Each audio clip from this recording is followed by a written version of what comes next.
Hi everyone, today is March 29th, 2021, and I read Exodus chapter 21. Today's chapter might have been a little confusing. It had two sections and there were laws about how to treat your neighbors, how to treat slaves, and what to do if your neighbor harms you or if their ox even harms you. Now realistically, these laws don't actually apply to us that much. For example, it's not every day that we see someone getting killed by a cow, or when crimes happen, we don't open our Bibles to this chapter and see what this has to say about a certain situation. There was a particular set of verses that really stood out to me. It is verses 23 to 25. But if there is harm, then you shall pay life for life, eye for eye, tooth for tooth, hand for hand, foot for foot, burn for burn, wound for wound, stripe for stripe.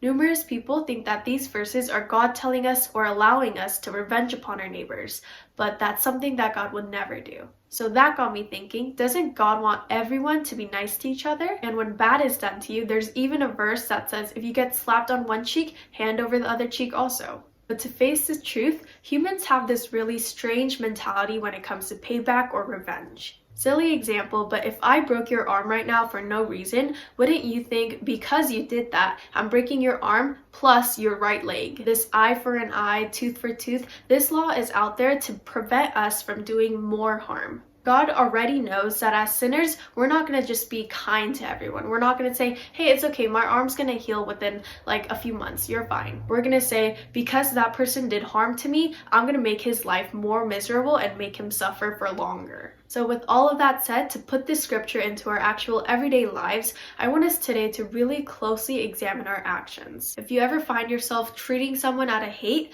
let's fix that. Let's take on God's character and do everything out of love. Well, that's it for today's journey. Thank you so much for joining. You can check out Sunday's video up there. It's quite interesting. We cut open a jackfruit for the Psalm Read Out Loud, so make sure to check it out. I'll see you guys again tomorrow. Bye!